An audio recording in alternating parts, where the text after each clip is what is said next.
Everyone, myself Prijesh Kumar. I am second year BDS student from ITS dental college greater Noida. तो आज हम लोग discuss करेंगे कि फर्स्ट ईयर में फिजियोलॉजी कैसे पढ़ेंगे हम लोग। तो सबसे पहला टॉपिक आता है हम लोग बुक्स में जनरल फिजियोलॉजी का। तो आप हम लोग को बेसिक कंप्लीट करना चाहिए जनरल फिजियोलॉजी में। जैसे कि सबसे पहला जो आता है उसमें स्ट्रक्चर ऑफ सेल। तो उसमें हम लोग को सेल का स्ट्रक्चर सारा अच्छे से क्लियर होना चाहिए।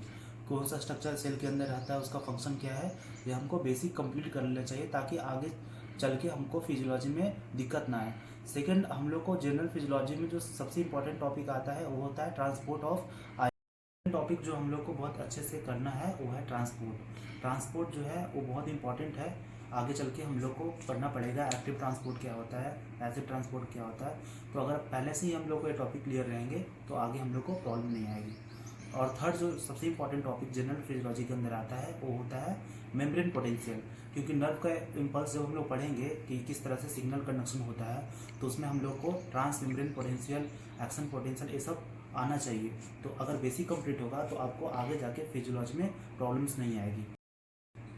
अब हम लोग बात करते हैं जो उस टॉपिक से के बारे में जिससे सबसे ज़्यादा यूनिवर्सिटी में क्वेश्चन पूछा जाता है, ब्लड। ब्लड जो है बहुत ज़्यादा इंपॉर्टेंट है। इसमें सबसे पहले आपको करना पड़ेगा सबसे पहला ब्लड में सबसे पहले हम लोग को करना है कि ब्लड का कॉम्पोजिशन क्या होता है। लाइक कितना परसेंट ऑफ आरबीसी होता है, कितना डब्ल्यूबीसी होता है, ये सब हमको करना पड़ेगा। बेसिक कंप्लीट करना है ब्लड का। सेकेंड जो सबसे इम्पोर्टेंट टॉपिक है उसमें है हीमोग्लोबिन। इस बार हम लोग के यूनिवर्सिटी एग्जाम में आया था ऑक्सीजन हीमोग्लोबिन डिसोसिएशन कर्व, जो कि बहुत एक इम्पॉर्टेंट टॉपिक है। लगभग हर से 2 साल में हीमोग्लोबिन से कुछ ना कुछ क्वेश्चन पूछ देता है। अगर हम लोग ब्लड्स में और आगे जाएं तो एक टॉपिक आता है एरिथ्रोपोएसिस, जो आरबीसी का फॉर्मेशन होता है। उसमें वो टॉपिक जो है बहुत ज़्यादा इंपॉर्टेंट है। उससे लगभग हर साल 1-2 साल गैप करके क्वेश्चन आ ही जाता है। तो ब्लड बेसिकली ब्लड जो है आपको अच्छे से करना है।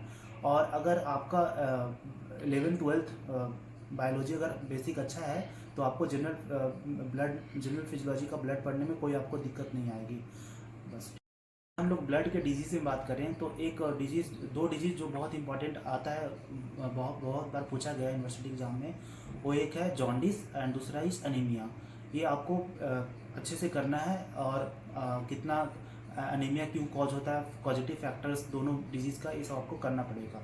एक और टॉपिक है जो बहुत बार पूछा गया है, आरबीसी का फॉर्मेशन। आरबीसी का फॉर्मेशन जो है आपको अच्छे से करना है, विद प्रॉपर डायग्राम करना है, फ्लो चार्ट से दिखाना है कि कौन कौन सा स्टेजेस इन्वॉल्व होते हैं। अगर आप इतने अच्छे से अगर लिखोगे फ्लो चार्ट्स के साथ, डायग्राम के साथ, तो आपको फुल मार्क्स मिल जाएंगे। फिर है सबसे इंपॉर्टेंट टॉपिक जो है ब्लड में, एक होता है क्लॉटिंग एंड कोगुलेशन। उसमें 13 फैक्टर्स से आपको पूरे 13 फैक्टर्स याद होने चाहिए, सीक्वेंस में याद होना चाहिए कौन सा फैक्टर का क्या काम है। 2 टाइप का कोगुलेशन होता है, एक्सट्रिंसिक इंट्रिंसिक, दोनों आपको अच्छे से याद होना चाहिए। अगर आपको दोनों अच्छे से याद है और अगर यूनिवर्सिटी में अगर क्वेश्चन पूछ लिया एक्सट्रिंसिक डिफाइन करो, तो आपको एक्सट्रिंसिक के फैक्टर याद होने चाहिए। अगर आप अच्छे से फैक्टर लिखोगे तो आपको फुल मार्क्स मिल जाएंगे। तो तीसरा यूनिट हम लोग का आता है nerve muscle physiology. Nerve muscle physiology में सबसे पहले आपको जो है नर्व का बेसिक पता होना चाहिए कि नर्व जो होता है उसका स्ट्रक्चर कैसा होता है, एक्सॉन्स, डेंड्रॉन्स, ये सब आपको पता होना चाहिए। जो इसमें से सबसे इंपॉर्टेंट टॉपिक जो लगभग हर 2 साल में यूनिवर्सिटी में पूछ लिया जाता है वो है न्यूरोमस्कुलर जंक्शन। न्यूरोमस्कुलर जंक्शन बहुत आपको अच्छे से आना चाहिए विद प्रॉपर डायग्राम। उसमें आपका जो अप्लाइड फिजियोलॉजी में कौन सा डिजीज होता है, जैसे माइस्थीनिया ग्रेवियस, इसके बारे में आपको पता होना चाहिए। ये सब आप एनएमजे के बारे में आपको मतलब बेसिक अच्छे से पता होना चाहिए, क्योंकि इससे एनएमजे क्वेश्चन बनता है। और अगर हम लोग और इसमें देखें तो एक आपको तीनों टाइप का मसल आपको अच्छे से आना चाहिए। Skeletal muscle, smooth muscle and cardiac muscle, ये आपको अच्छे से आना चाहिए। आपको अगर आपका इतना टॉपिक कंप्लीट है इस यूनिट में तो आप आराम से इस यूनिट में अच्छे मार्क्स स्कोर कर पाएंगे। तो तीसरा यूनिट हम लोग का आता है डाइजेशन। डाइजेशन हम लोग को पता है बहुत इंपॉर्टेंट ये यूनिट होता है। और डाइजेशन से बहुत अच्छे अच्छे क्वेश्चन बनते हैं। सबसे पहले आपको बेसिक पता होना चाहिए। बेसिक मतलब जैसे हम लोग फूड को माउथ में लिए, उसके बाद फूड जो है किस किस स्ट्रक्चर से पास हुआ, उसमें कौन कौन सा इंजाइम इन्वॉल्व होता है उसके डाइजेशन करने में, ये सब आपको बेसिक पता होना चाहिए। उसके बाद हम लोग को ग्लैंड्स के बारे में पता होना चाहिए, जैसे स्लैविक ग्लैंड। स्लैविक ग्लैंड जो होता है वो अगर आप फिजियो में करते हैं मान लीजिए क्वेश्चन फिजियो में नहीं आया, लेकिन बहुत चांसेस है कि एनाटॉमी में पूछ दे। तो अगर आप एक टॉपिक को फिजियो में करते हैं तो उससे एक एनाटॉमी का टॉपिक आपको जो है क्लियर हो जाएगा। ठीक है। अब तीसरा है हम लोग का स्टमक। जो स्टमक होता है, सबसे पहले फूड जाके वहाँ पे स्टोर होता है, तो उस दौरान क्या क्या फूड के साथ होता है, कौन कौन सा केमिकल उसमें इन्वॉल्व होता है, कौन कौन सा एंजाइम वहाँ पे एक्टिवेट होता है, वो आपको सारा चीज़ पता होना चाहिए। स्टमक के कितने पार्ट होते हैं, कार्डियक होता है, फडनक होता है, पाइलोरिक होता है, कौन कौन सा फिल्टर जो है स्टमक में खुलता है, ये सब आपको बेसिक सब चीज़ पता होना चाहिए। तीसरा है पैनक्रियाज। पैनक्रियाज जो है उसमें आपको पता होना चाहिए कि कौन कौन सा एंजाइम, पैनक्रियाटिक एंजाइम कौन कौन सा होता है, उसका फंक्शन क्या है, कौन से फूड कंपोनेंट पे वो उसको डाइजेस्ट करवाने में मदद करता है, ये आपको बेसिक सारा चीज़ पता होना चाहिए। सबसे इंपॉर्टेंट टॉपिक इसमें आता है लीवर, क्योंकि लीवर से रिलेटेड एक डिजीज़ है जॉन्डिस, और जॉन्डिस हम लोग को पता है कि ये बायोकेमिस्ट्री में पूछ सकता है और फिजियो में भी पूछ सकता है। तो अगर आप जॉन्डिस अच्छे से कर लेते हैं कोई भी, या बायोकेमिस्ट्री में या फिजियो में, तो आपको दोनों सब्जेक्ट के लिए एक टॉपिक तैयार हो जाएगा। तो लीवर बहुत ही इंपॉर्टेंट है। लीवर से एसोसिएटेड आपको डिजीज सबको करना पड़ेगा। लीवर से बाइल का सिक्रेशन होता है, तो वो फैट का सिंथेसिस करने में मदद करता है, सॉरी फैट का डाइजेशन करने में मदद करता है। तो ये सब आपको बेसिक कंप्लीट होना चाहिए लीवर के बारे में।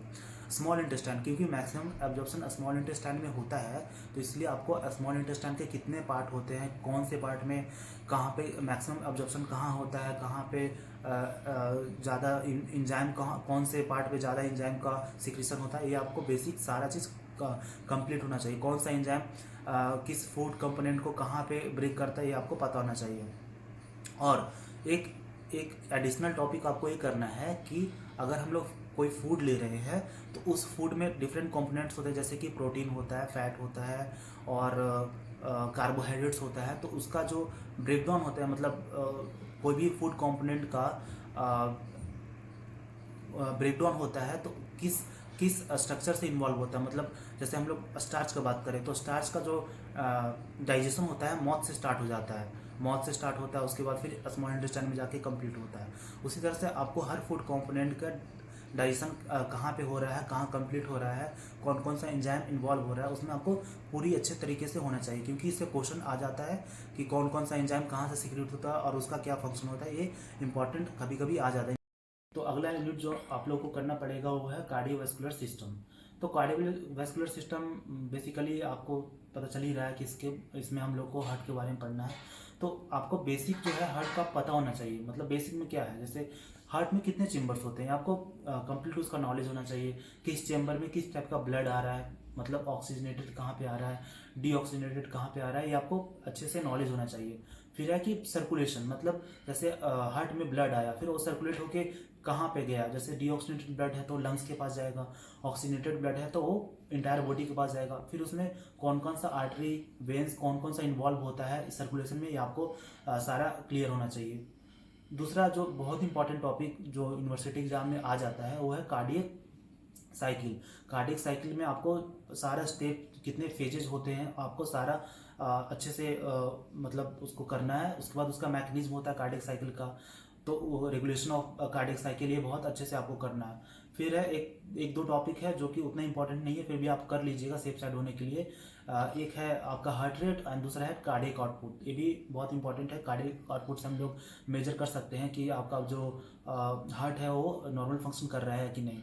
फिर है इलेक्ट्रोकार्डियोग्राम, ये भी बहुत इंपॉर्टेंट है। उसमें जो आपको ग्राफ जो है वो ग्राफ का पता होना चाहिए। उसमें PQRS कॉम्प्लेक्स जो होता है ये आपके बारे में, उसके बारे में आपको सब पता होना चाहिए। फिर है एक जो बहुत इंपॉर्टेंट आता है question, blood pressure regulation. Blood pressure regulation में एक सिस्टम होता है रेनिन एंजियोटेंसिन अल्डोस्टेरोन सिस्टम। ये बहुत ही इंपॉर्टेंट टॉपिक है। ये यूनिवर्सिटी जो है इस क्वेश्चन को हर 2 से 3 साल में रिपीट कर ही देता है। तो ये टॉपिक आपको क्लियर होना चाहिए। अगर आपको इतना टॉपिक क्लियर है कार्डियोवैस्कुलर सिस्टम में तो आपका ये टॉपिक बहुत अच्छे से बन जाएगा। तो अगला यूनिट हम लोग को जो करना है वह है रिस्पायरेटरी सिस्टम। तो देखिए रिस्पायरेटरी के लिए आपको बेसिक जो है आपको 11th के NCERT बुक से करना है। वो बहुत मोर देन इनफ है, क्योंकि मैंने भी अपना यूनिवर्सिटी एग्जाम उसी से करके गया था और मुझे लगता है कि वो 11th का बुक जो है बहुत ज़्यादा इनफ है। हाँ, अगर आपको मतलब जैसे मैकेनिज्म जो है, मैकेनिज्म वो आप 11th से अच्छे से कर लीजिएगा, लेकिन रेगुलेशन जो होगा रिस्पायरेशन का वो आपको जो है वो दूसरे बुक से पढ़ना पड़ेगा, क्योंकि रेगुलेशन जो है वहाँ पे दिया नहीं है अच्छे से। जो सबसे इम्पॉर्टेंट टॉपिक है जो कि आपको 11th के NCERT में नहीं मिलेगा वो है हाइपोक्सिया। जैसे हम लोग पढ़े थे 11th के एनसीईआरटी में रिस्पायरेशन चैप्टर में एल्टीट्यूड सिकनेस, तो वो आपको पता चलेगा हाइपोक्सिया। आप जब पढ़िएगा हायर क्लासेस में, मतलब अभी बीडीएस के बुक में, तब आपको हाइपोक्सिया से पता चलेगा कि जब हम लोग हिली एरियाज पे जाते हैं तो हम लोग को एल्टीट्यूड सिकनेस क्यों होता है। हिली एरियाज के पीपल में आरबीसी का कंटेंट जो होता है नॉर्मल पीपल से ज़्यादा क्यों होता है, ये आपको हाइपोक्सिया पढ़ के पता चलेगा। तो बेसिकली रिस्पायरेटरी में आप 11th के एनसीईआरटी बुक से तो उसका मैकेनिज्म पूरी अच्छे से कर लीजिएगा, लेकिन अगर आपको रेगुलेशन करना, मतलब रेगुलेशन पे बात आया, तो आपको हायर बुक रिकमेंड करूँगा। और फिर बस इसमें आपको हाइपोक्सिया सब कर लेना है। बेसिकली इतना करने के बाद आपका रिस्पायरेटरी जो यूनिट है वो बहुत अच्छे से हो जाएगा। अब नेक्स्ट यूनिट जो आपको करना है वो है एक्सक्रीटरी सिस्टम। तो इसके लिए भी मैं सजेस्ट करूंगा कि आप 11th के एनसीईआरटी बुक में जाइए, वहाँ पे एक्सक्रीशन चैप्टर है, उसको आप अगर अच्छे से कर लीजिएगा, आपको जो है एक्सक्रीशन के मैकेनिज्म के बारे में आपको पूरी अच्छी जानकारी हो जाएगी। लेकिन अगर आपको रेगुलेशन अच्छे से पढ़ना है तो आपको बीडीएस बुक पढ़ना, फिजियोलॉजी का बुक पढ़ना पड़ेगा, उसमें आपको रेगुलेशन आपको अच्छे से हो जाएगा। फिर अगर हम लोग एक्सक्रीटरी में अगर और इम्पॉर्टेंट टॉपिक का बात करें तो एक आता है काउंटर करेंट मैकेनिज्म, जो कि 11th के बुक में भी अच्छे से एक्सप्लेन किया है। लेकिन अगर आपको थोड़े और बेसिक जानकारी उसके बारे में डीप नॉलेज रखना है तो फिर आप हायर बुक रिकमेंड कर सकते हैं। उसके बाद अगर आपको और एक और टॉपिक है, उसका नाम है फिजियोलॉजी ऑफ मिक्चुरेशन। तो मतलब किस तरह से हम लोग को जब अर्ज होता है मिक्चुरेशन करने का, तो उसमें कौन कौन सा फंक्शन इन्वॉल्व होता है, ये आपको अच्छे से बेसिक पता होना चाहिए। फिर है आपको एक टॉपिक होगा इसमें dilution and concentration of urine. ये भी एक इम्पॉर्टेंट टॉपिक है कि यूरिन को किस तरह से डाइल्यूट या कॉन्सेंट्रेट हम लोग के बॉडी में ये होता है। तो ये आपको बेसिक पूरे अच्छे से करना चाहिए। अगर आपको इतना टॉपिक कंप्लीट है तो आपका ये एक्सक्रीटरी सिस्टम इससे ज़्यादा यूनिवर्सिटी में नहीं पूछता है। तो जो नेक्स्ट यूनिट आप लोग को करना है वो है एंडोक्राइन सिस्टम।